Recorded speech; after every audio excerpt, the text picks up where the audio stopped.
शब्दों में कहा किसी ने।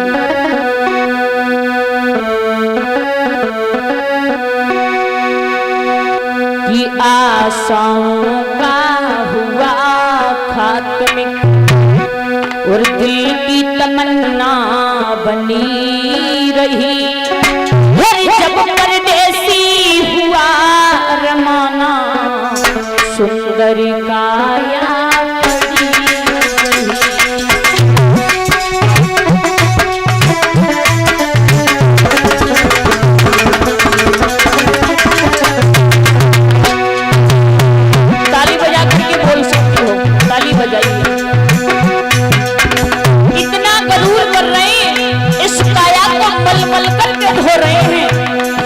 लगा रहे हैं, बड़े सुंदर सुंदर तेल लगा रहे हैं, लेकिन एक दिन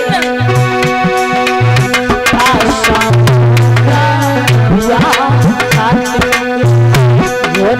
दिल की तमन्ना बनी रही। जब परदेसी हुआ रमाना सुंदर काया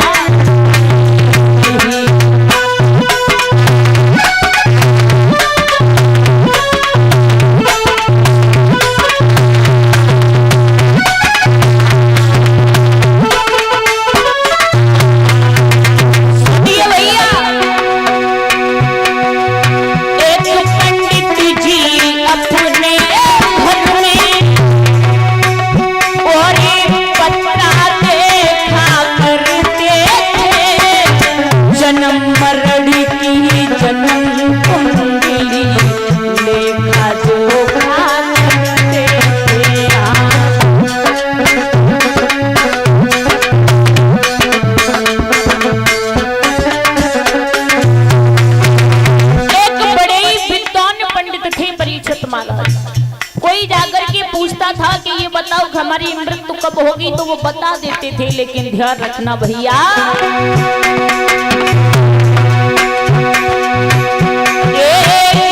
पंडित जी अपने पत्रा देखा करते जन्म मरड़ी की जन्म कुंडली लेखा जोखा करते। लेकिन ये जब मरने का टाइम आया, जब मरने का टाइम आया, तो पोती उनकी भरी रही। परदेसी हुआ रमाना सुंदर काया बनी रही।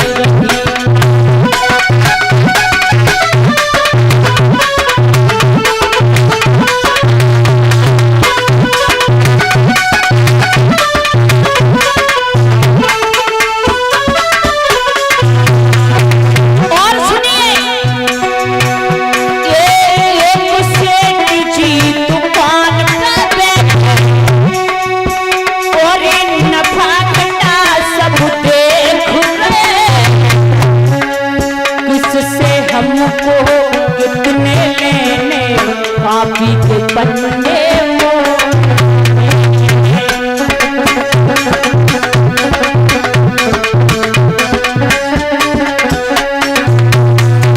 सेठ की दुकान पर बैठे सोच रहे 10,000 हमें इनसे लेने, 20,000 इनसे लेने। लेकिन भैया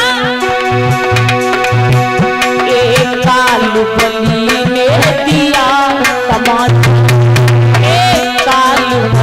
ने दिया तमाचा, कलम कान पर धरी रही। जब परदेसी हुआ रमाना सुंदर बड़ी, जब परदेसी हुआ रमाना सुंदर काया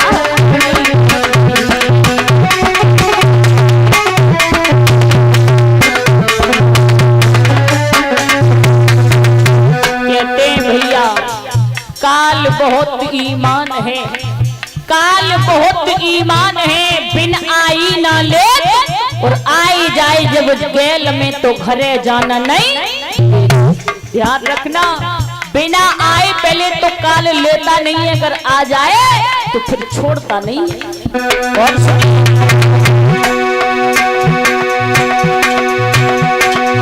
एक डॉक्टरी अपने घर से कलम दबा तैयार हुए, दबा उठा कर बैग में रखी मोटर कार सवार।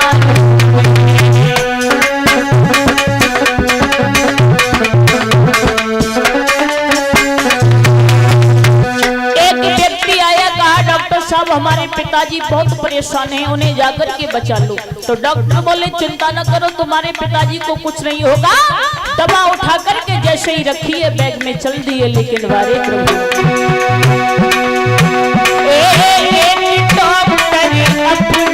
घर से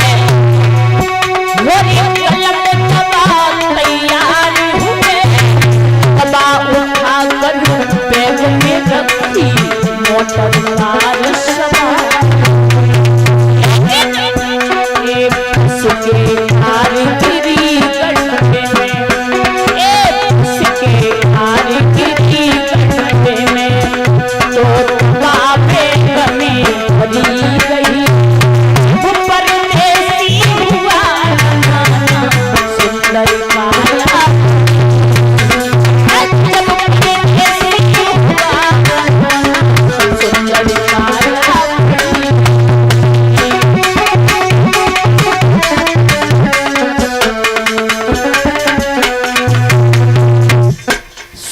सांस पर हर भजो वृथा सांस मत खोई, और पता नहीं इस सांस को सो आवन होई ना होई, कोई पता नहीं है।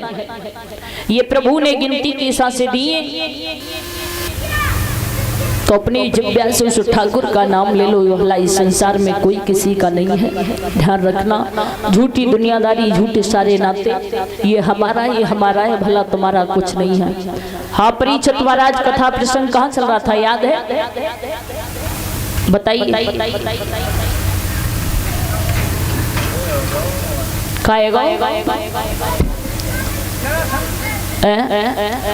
बहुत सुंदर, बोलिए परीक्षित महाराज की। अभी सुन रहे थे हमारे चाचा जी के मुखारबिंद से कि भगवान कन्हैया द्वारका को क्षमा करना, मथुरा को छोड़ने के बाद में और द्वारका में प्रवेश कर जाते हैं। जिस समय भगवान कन्हैया द्वारका में रहने लगे हैं, बड़े आनंद के साथ में रह रहे हैं। भगवान कन्हैया द्वापर में आकर के छोटे हो गए, उनके बलराम भैया हैं वो बड़े हैं, और त्रेता युग में प्रभु बड़े थे और लक्ष्मण छोटे थे। लेकिन द्वापर में आकर के जिस समय भगवान कन्हैया छोटे हैं, बलराम भैया बड़े हैं, तो बलराम भैया की शादी परीक्षित महाराज जो रेवत की बिटिया है जिसका नाम है रेवती, उसके साथ होती है। ध्यान देना, अभी भगवान कन्हैया कुंवारे हैं, भगवान कन्हैया की शादी नहीं हुई। श्री सुखदेव जी महाराज बोले कि उत्तरानंदन परीक्षित जिला इटावा, ध्यान देना, जिला इटावा तहसील भरतना, इसी के पास में एक बिधुना है, और बिधुना के पास में एक कुदरकोट का कस्बा है जिसे सब लोग कुंडनपुर के नाम से जानते हैं। कुंडनपुर के रहने वाले हैं, जिन राजा का नाम है भीष्मक, और जिनकी पत्नी है जिसका नाम है शुद्धमती। राजा के घर में एक नहीं, दो नहीं, 5 पुत्र हैं, एक बिटिया है जिसका नाम है रुकुमड़ी। 5 बेटों के नाम है रुकुमपाल, रुकुमकेश, रुकुमरथ, रुकुमबाऊ और रुकुममालिक। लेकिन जब कन्या का जन्म हुआ उस घर में, तो देवर्षि नारद आए, और देवर्षि नारद ने हस्तरेखा देखी है, नामकरण संस्कार किया है। तब एक बात कही कि ये राजा भीष्मक, ये साक्षात लक्ष्मी का अवतार हुआ है तेरे घर में। तेरी बेटी की शादी द्वारकाधीश भगवान कृष्ण के साथ होगी। तो राजा को बड़ी खुशी हुई कि मेरी बेटी की शादी भगवान कन्हैया के साथ होगी। अब धीरे धीरे समय व्यतीत होने लगा। जब रुक्मिणी 5 वर्ष की हुई है तो संग की सहेलियों के साथ में खेलने के लिए जाती है माताओं। कौन सा खेल खेलती है? आंख मिचौनी का। एक बिटिया की आंख मीच देते हैं, वो सबको ढूंढती है, वही खेल खेलती है। लेकिन रुक्मिणी इतनी सुंदर है कि अगर अंधेरे में खड़ी हो जाती है वहां पर भी उजाला हो जाता है। एक बोली है संग की सहेली, ए रुक्मिणी एक बात बता, तू यहाँ खेल खेलने के लिए आई है या हमारा खेल बिगड़वाने के लिए आई है? रुक्मिणी बोली, मैं समझी नहीं बहन। जवाब दिया, तू इतनी सुंदर है कि अगर अंधेरे में खड़ी हो जाती है वहां पर भी उजाला हो जाता है। तो रुक्मिणी दुखी होकर के बोली, बहन जब मेरा कोई कसूर ना है, जो तुम मुझे दोष लगा रही हो, मेरा कोई दोष नहीं है इसमें, क्योंकि उसी प्रभु ने तुम्हें बनाया है, उसी प्रभु ने मुझे बनाया है।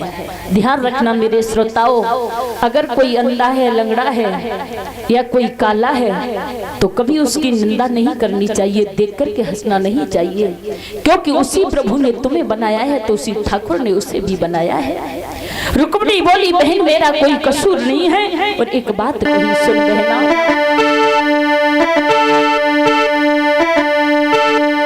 कि ये तो मैंने माना और सुंदरता भरपूर है, कि ये तो मैंने माना कि सुंदरता भरपूर है, ये तो महिमा राम की राजा,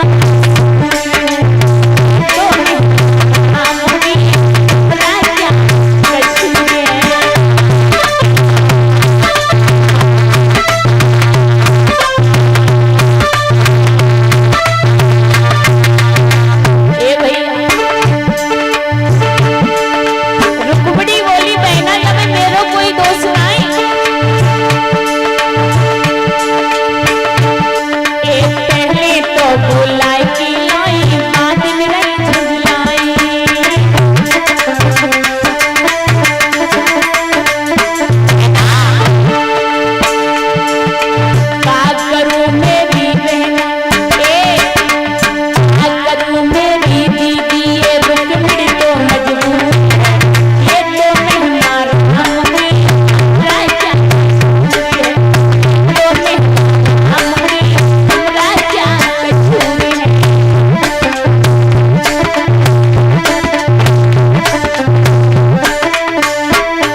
रुक्मिणी से जब इतने शब्द कहे तो संग की सहेलियां बोली, बहना हम तो नहीं खिलाएंगे।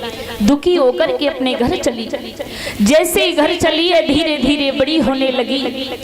जब रुक्मिणी शादी के योग हो गई है तो एक दिन की बात है माताओं कि रुक्मिणी के एक हाथ में गुड़िया है और एक हाथ में गुड्डा है, दोनों की शादी रचा रही है। शुद्धमती ने जैसे ही देखा आवाज लगाई, रुक्मिणी क्या कर रही हो? जवाब दिया, मैया कुछ नहीं, शादी रचा रही हूँ गुड़िया गुड्डा की। ये माताओं जो समझदार माता होती हैं वो समझ जाती हैं कि मेरी बेटी शादी की योग हो गई, ध्यान रखना। और ये कन्याधन किसी ने नहीं रख पाया है। बड़े बड़े राजा महाराजा हुए, उन्होंने भी कन्याधन नहीं रख पाया। एक दिन ये बेटी पराई हो जाती है, एक दिन ये गुड़िया चली जाती है। लेकिन मेरी समझ में प्रभु सिर्फ मैं इतना पूछना चाहती हूँ कि जहाँ पर वो बेचारी जन्म लेती है, पलकर के बड़ी होती है,